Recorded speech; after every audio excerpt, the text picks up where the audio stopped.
Hey there, thank you so much for tuning into the show. You know, it means so much to me and Aziz that you are actually listening, that there's people really listening to the show. We're having fun with it, and we hope that you're getting a lot of value too. Education is just one of the first steps that anyone should take when they're on a journey towards financial freedom or personal development. And so it's great, you're doing the right things. I want to suggest a second step that you might want to consider if a lot of the things that we're talking about on the show are resonating with you.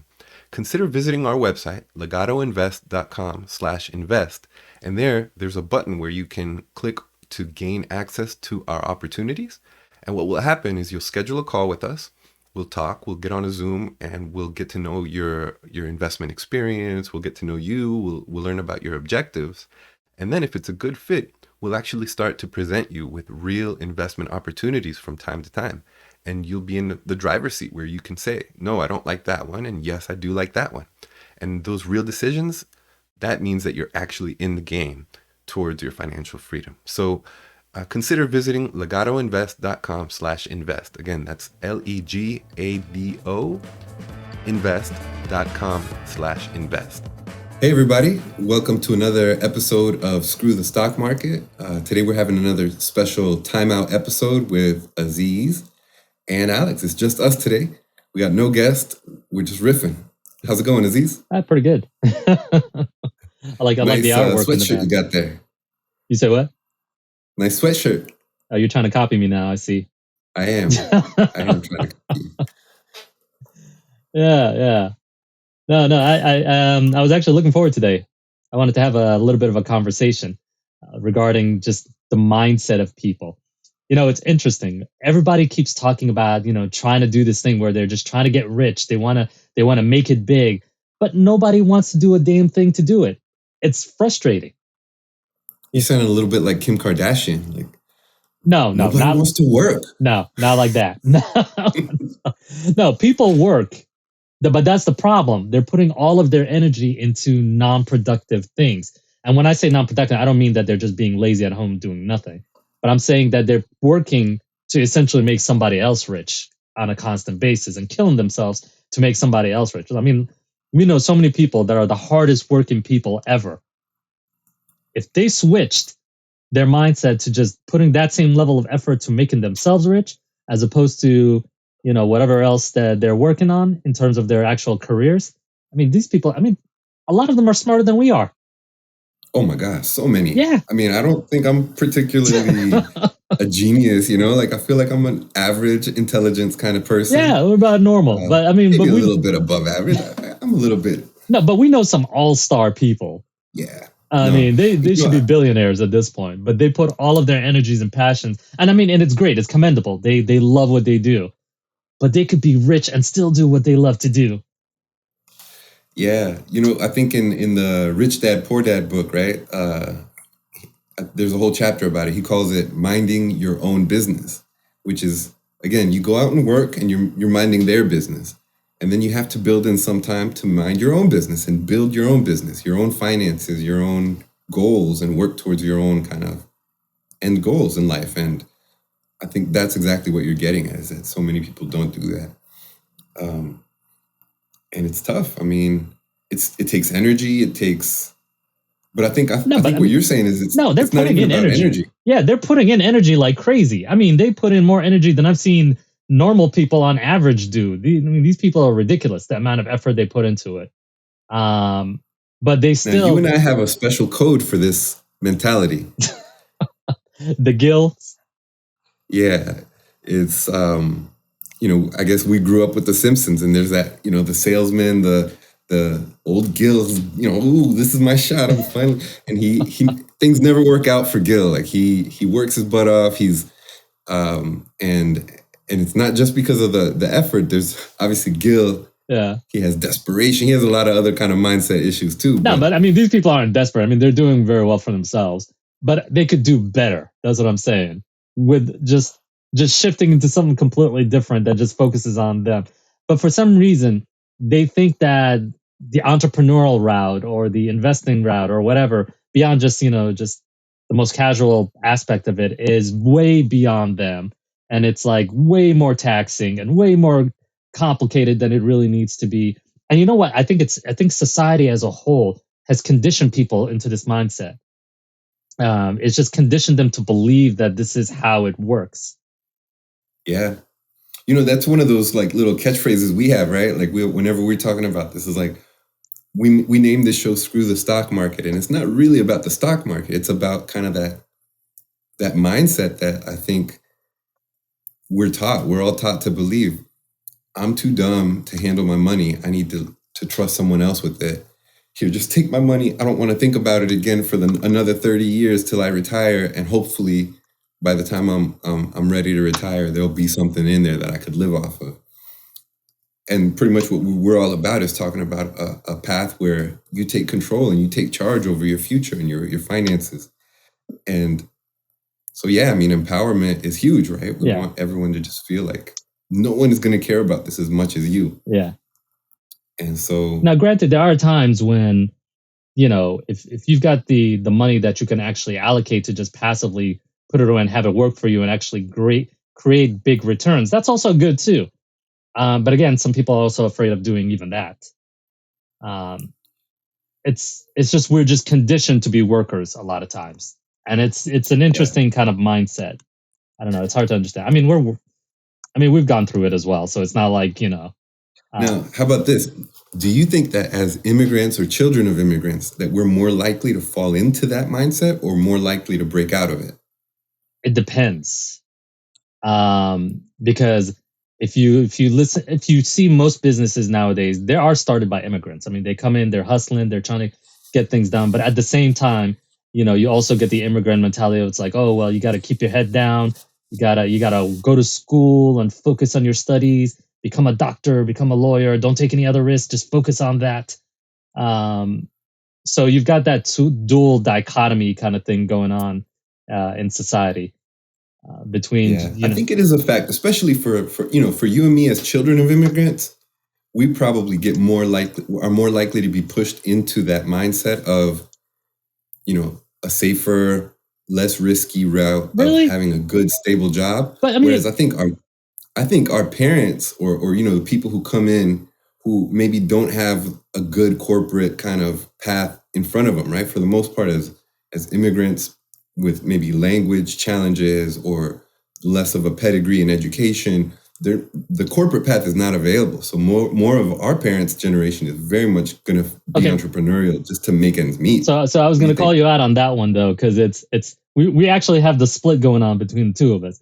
Because your dad is very entrepreneurial from day one, whereas my family is like very go to school, get a good job, and just do your job until you retire. Mm-hmm. So I guess 50-50. 50-50. Very interesting. Now, I don't know. For me, I think one of the things that, we were talking about, like Rich Dad, Poor Dad, and I made a note to go back and reread it because that book definitely blew my head up. It blew my mind, just kind of. I think everybody usually says that about that book. Yeah, and there was one part of it which we hadn't really called out like very, very directly in our whole 1 year plus of recording this show. And it's just kind of this path that he says, right? Like most of us, we have a job and we earn money, and then we use that money to pay for our lifestyle. And then whatever's left, maybe we'll save it and put that towards investments for a future. And that's kind of how most of us live. And what he proposes is this other alternative path that I didn't know existed, which was you have a job and you earn money, and your earned income isn't meant to pay for your lifestyle. Your earned income is supposed to pay for assets. So instead of buying a car or a house or food, you're supposed to put that into assets, which are going to then go ahead and produce passive income for you.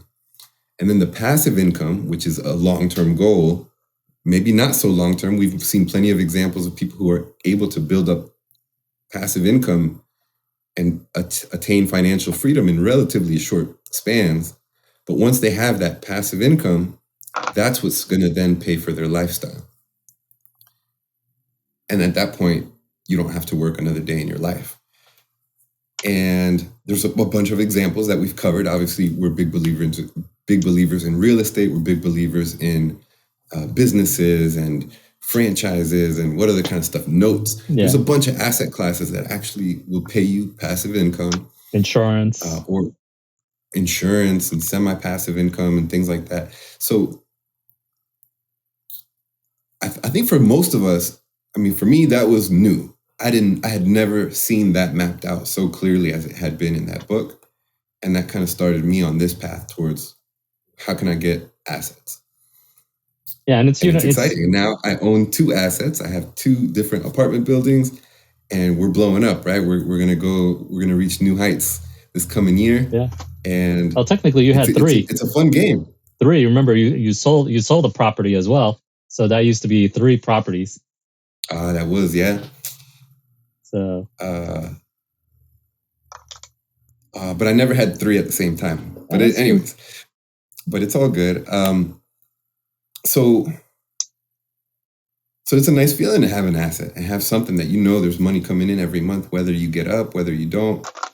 Now the next challenge, I guess, is to make it grow enough that it's equal to or greater than a salary, right? Or 2 salaries. And now, and at that point, then we'll get there. But now, what do you think are some of the other big challenges for people with that? Well, you also got to take into consideration, though. We can easily just say, oh, you got to go out there and get assets, and you got to buy assets, and you got to get this and that. But I mean, realistically speaking, this stuff is expensive. Not everybody's going to be able to afford it. I mean, you have to have some basic level of income to do it. Now, can you get up there and get it? Yeah, totally, definitely. I mean, that's definitely possible. I mean, I've seen, what is it? There's one of the guys that we follow online, like Maxwell. Mm-hmm. He's like one of the most successful wholesalers. And I mean, I was reading one of his, or not reading, listening to him talk about how he came up one time in one of his clips on social media. And he said, he failed multiple times. He had nothing. And then he just found wholesaling, dedicated everything into learning it. And now he's like doing a whole bunch of wholesale deals with nothing in his pockets, turned that into a huge empire where now he's just living a lavish life and just completely relaxed. So it's doable. It just takes effort, and it takes, kind of creativity and the ability to kind of say, I'm just going to risk it all and put it out there and see what happens. Which is also more difficult when you have a family. It is. It's really interesting you mentioned that because, there's kind of 2 things. I think a lot of us think as either you're an entrepreneur or an investor or an employee. And the truth is there's a spectrum there, right? And I think a lot of the stuff that we talk about on this show is somewhere in between being an entrepreneur and an investor. Even if it's money that you're putting in, there's a certain amount of skill and knowledge and even work that it might take to find the right opportunity and the right way to place your money. And so it is a little bit entrepreneurial, and you still have to create your opportunities.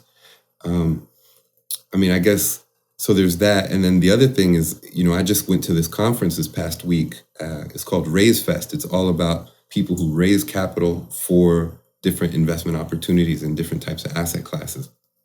It was amazing to be in that room. And one of the recurring themes was people who lost it all.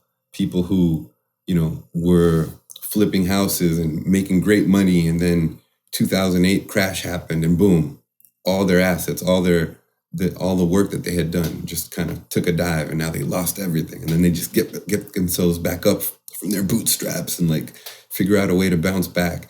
It happened over and over again. And it was just it's terrifying. It's terrifying. It's really scary. Yeah. But they did it. But they did it. And so there is this kind of like, and I think that's definitely more of an entrepreneurial journey, where I think as an investor, I think one of the first rules of investing, right, is don't bet the farm. I don't know, like don't take a gamble that you can't afford to lose, right? And I hate the word gamble, but for the context of this conversation, I think it is important, right? You can 100% predict everything that could potentially happen. I mean, you can take, you can use a lot of known techniques, math and whatnot to get a very good assessment of what will potentially happen. but nothing is 100%. Yeah. You get like Yeah, and to I think that 80% if you're good enough. yeah, and I think for me, like thinking about that and like really putting myself in some of in the shoes of some of these speakers, it was really interesting. I think for me, we had to talk about this recently. Was like, how do you deal with that? Like these real fears of like people losing all these things. And for me, the conclusion that came from it was God, right? Like I'm someone who believes in God. You're someone who believes in God. Aziz is the godfather to my 2-year-old child, by the way. And so we're very close. And I think that's one of those areas where we really connected. And so I recently, just as you do business and really try to put your business in God's hands, I think that's something that is a certain a certain way of dealing with uncertainty and risk, and just the fact that you can't control everything.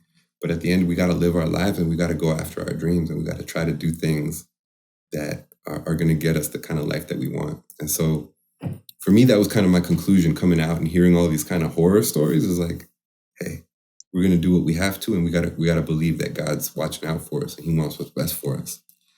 And that's how I want to do business. So yeah. What do you think about that, Aziz? No, I agree with you. I'm not going to go against God. No, I completely agree with you. I mean, that's the thing. I think it's what motivates us. It's also what makes us, like we feel it whenever we go into any of these deals and whatnot. Because especially when people invest with us. I mean, that's people whose Yeah. money they've trusted us with, and we got to be 1,000. I mean, I'm more careful with their money than I've ever been with mine. Like they'll have panic attacks even if they even lose a penny. Yeah. So you're like 1,000 times more diligent, and you gotta care about other people sometimes more than you care about yourself, and when you're in a position of trust. So yeah, you gotta rely on that God will see you through that, and do the best that you can by everybody that you work with. But again, back to our original topic from the beginning, a lot of people can do this. They just choose not to. Yeah. I'm not That's saying where that it's got to everybody start. can, because it is hard. I mean, don't believe the hype. Everyone that tells you this stuff is easy, that you can do it. No, it's not easy. It takes so much work, so much effort. I mean, shoot, if I had hair, I'd probably lose some more over some of this stuff. But at the end of the day, the amount of effort that you're putting in is way more worth it than the most stressful day and the most stressful moments of your personal like 9 to 5 job, because you see the end goal so much closer and the reward is so much better and sweeter. It's just, I don't know, fear that just paralyzed. And you know what? I think society especially conditions you to think that way. I don't know if it's like I don't know, it's my inner conspiracy theorist kicking in saying it's purposely designed to make us all workers just so that I think the, it's the true. elite amongst us can continue to profit. But which I think is true. I really do think it's true. It is. I Yeah. mean, like, it's kind of crazy to think that everyone talks about education, right? How like so few school systems. I think it's something like 3 or 4 school systems in the whole country require personal finance Yeah, education, that's crazy. which is the one thing everyone's going to need, It's the right? Like biggest how life many? skill ever. And you're like, Yeah, figure it out. exactly. And I was a math major. I love math, but no one, I don't use calculus. I've tried to use calculus in real life, but it's not really necessary. In the end, I figured it out with algebra. Like, statistics is much more useful than calculus, but calculus is like the be all end all of a high school math education. It's just kind of silly. Like, I mean, there's yeah, value I if you're think it going really into is designed. the sciences and things like that. But in terms of like not everybody's going to be a scientist, you Mhm. know. But everybody's going to need to balance their budget, um, or figure out how much they're going to be paying in taxes, or they should have a class just on that, on the freaking tax code. Whew. At the very least, at the It's bare true. minimum, what taxes mean and how they apply to you. Basic things like that. I mean, at an early stage in life, but they don't. Yo, I met a guy. We're gonna have him on the show. Like, he was just brilliant. Like, he structured his whole life around taxes, and and again, like every business owner has like their little levers that you can pull. That's one of the best things about this entrepreneurial journey is that you have a little bit more control over how much taxes you're going to pay because you can choose what to expense, and you can actually just, hey, I don't want to pay as much taxes. I'm going to try to put more expenses in these legally permitted buckets. And this guy has just built his whole life around that. I mean, he found a way to get his dogs. Like he had these big dogs, and this is his way of vetting CPAs. He's like, how can I have my dog's expenses be expenses part of the business? And if the CPA was like, oh, that's not allowed, you can't do that. He's like, okay, you're not the CPA for me. Eventually he found one, and they're like, oh, if the dog is part of your business in maybe a marketing role or some sort of like thing like that, now they are essentially like the company mascot, and all of their expenses are now part of the. And so he just started taking pictures of the dog and kind of putting them on like the little corner of his little Instagram and stuff like that. Now it's like the company mascot. And he's like, they're big dogs and they eat a lot of food, and all that money is now tax deduction. See, that's brilliant. And so it's cool just to have levers, you have some control over it. That's also creativity though. Because remember, one of the things we found early on is like when we were working with attorneys, some of them, they already know the tax code, they know like the approaches and whatnot. But then until you speak to one that's also a real estate investor who knows how the real estate, investing game works, they are a lot more creative with the same codes and the same laws than just a regular tax attorney. And they can come up with so much more creativity and things in terms that save you a ton more money than just going to a regular attorney sometimes. Oh yeah. It's, that other one is just like how to vet your professionals. Yeah. In some of these communities that we're a part of, when these people talk about, oh, this lawyer said this and this lawyer said that. And one thing I've seen a lot with these different entrepreneurs is like, if the lawyer doesn't give me the answer I want, I'll go find a lawyer who's going to help me figure out how, instead of just saying, no, you can't do that. Oh, well, within legal bounds. Yeah, but essentially, like, at least try to figure something out, as opposed to just, it's always an easy answer to be like, no, you can't do that. Yeah. And I've heard that a lot in different things that I've considered, like I looked at wholesaling, and I remember having a lawyer say, oh, you can't wholesale, that's illegal. Because really, it's essentially you get under contract with someone, and then you say, okay, we agree on a certain price. I'm going to go find another buyer who's willing to pay more for the same house that we agreed to, and I get to keep the difference. Let's say I'm going to buy your house for $200,000, and I find someone to buy it for $250,000. I can keep $50,000 without ever actually buying the house, without doing anything to it. And then you come to closing on the day of closing, and instead of me being the buyer, it's the other guy being the buyer. So that's wholesaling, and I've had lawyers tell me that's illegal. But then we see people like Max Maxwell and all these other people. It's so common. Yeah, that is not. Yeah, how? How is that not legal? Yeah. So I don't know. I feel like we've bounced around all over the place on this episode, but overall, we're dancing around the same theme. Point is, take control. Yeah. The point is, just a second. By the way, I'm in Danville, Virginia right now. I'm here looking at our apartments. I've looked all over town, a bunch of different apartment buildings and stuff. So I'm in a hotel room, and there's the toilet is like dripping, and so every so often it'll just refill, and it's super loud. I could barely hear it, but okay. Oh, okay. Super loud. We'll just make this the most random episode ever. What was I saying? I feel like I was saying something. I don't know. You distracted me. You made me lost it. Well, you were telling folks about the fact that you're over at Danville right now. Yeah. Well, that's just because I'm in this hotel room instead of in my normal home office. And for the listeners who are listening, the reason he's in that part of the state here is it's on the border of Virginia and North Carolina. That's where Alex has actually found some great deals on some different apartment complexes. So he owns a couple of properties over there himself. So he's just checking out some of his investments and seeing how things are going. But yeah, sometimes you got to do that. Again, safeguarding investor money. Yeah, definitely. I mean, I feel like, it's been about a year since we closed on the second building here. And it was just a good time to come back and just check the market and see what similar units are going for. So I looked at like 6 different apartment buildings today, very similar layouts to ours. And, just overall encouraged to see that, hey, the market's moving in the right direction and there seems to be plenty of demand. So I think we're going to be okay. It's things seem to be going well. But yeah, I think, again, to sum up our episode, first of all, the big number one thing I think I would hope that everyone takes away is that there is this path of collecting assets. That's really, if there's a financial game plan, spend your life collecting assets that are then going to spend the rest of that, their useful life putting money in your pocket. Then you'll be in a much better position no matter what happens. So assets is the name of the game. Oh, and I guess we should define assets, right? Yeah.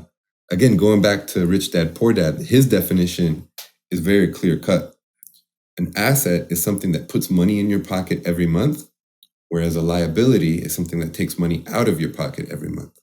So surprisingly, for me as a realtor, your primary residence is a liability, not an asset, because every month I have to put a bunch of money out of my pocket and pay that mortgage.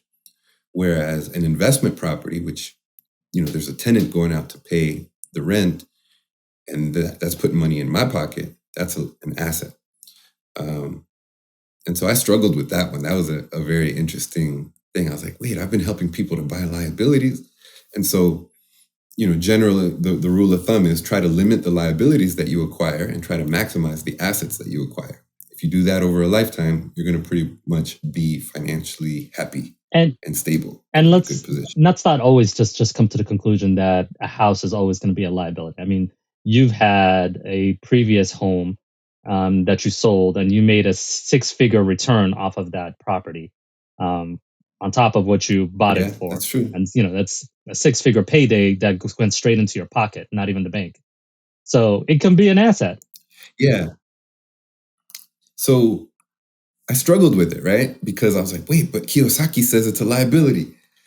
But yeah, at the end of the day, I came out winning and I thankfully my wealth grew because of it. So that was cool. And I think my conclusion is that there's a spectrum, right? Everything we buy is somewhere on that spectrum between a total asset and a total liability. So even apartment buildings or even other types of assets often have costs associated with them, expenses. That means that generally you don't get to keep all the money from it. So because of that, there's that spectrum. And so, yes, owning a home, in my opinion, the way that people should make that decision is, even if it's a liability, you still need a place to live. So you have to compare it with what your options are. If you have to choose between renting or buying, there's a whole calculation you can do to say, okay, which is better for me in my situation? Generally, for most people over the last several years, owning a home has still been more affordable over the long term than renting. So even though it's a little bit of a liability, it's probably less of a liability than renting because you are building wealth and you are building equity. But then on the other side of it is rain fart. I guess the other side of it is just the idea that your assets also have some of that limitation too. And so nothing is a pure asset and nothing is a pure liability. Everything's somewhere in between. And everyone has to make their own decision about what's best for them in their own situation. And then, this was really what I was going to say, is if you happen to have the ability, I always tell people like, now I'm married, I have a daughter, of course I have to have my own home. But I would have, if I hadn't gotten married, I'd never have left my parents' house, like never, because it's just financially better. And I was comfortable and I had meals and all this great stuff. Why would I leave? I think that's maybe another immigrant thing, right? Like, it's not a my stigma. culture, like, it's the rush. It's not a stigma. What's that? Yeah, like it's a very American, like, I'm independent. I got to get out of here when I'm 18. For me and my culture, stay home until you absolutely got to go, right? Why not? No, it makes sense. It makes sense. No, Anything else? I think we've kind of covered it all. It was a good chat. It was a good conversation. I think one of the things that also just came to mind from this conversation, where you were talking about in terms of houses and whatnot, I think we should have a conversation another day on how to become a homeowner in general. I know it kind of diverges from our investment conversations, but I think that's a topic that a lot of people struggle with, especially like the idea of saving enough for a down payment is completely demoralizing for a lot of people, especially nowadays with how much houses Yeah. cost. So maybe one of these days we're going to have another episode where we just kind of talk about strategies for down payments and how to deal with that as a new home buyer. All right. Okay. All right. Be happy to. Let's do it. Well, without anything else, I guess let's call it a wrap. Thank you guys for tuning in. I hope you guys are enjoying the show. Just one more call, just like we're always eager to hear feedback. We're always eager to hear what you think about this stuff. So please, engage with us, whether it's, I guess our preferred medium is going to be social media, right? We on Instagram, we have our @Screw the Stock Market Show. And we really mean it when we say we want to get engagement. We want to hear what you think about the show. So please feel free to write us. You can find us on all the platforms: Instagram, YouTube, TikTok. Come on, TikTok people. we've been struggling with TikTok for some TikTok reason. Is our worst. So come on. We're also on LinkedIn and Facebook as well. Awesome. Well, thanks everyone, and have a good day. Take care.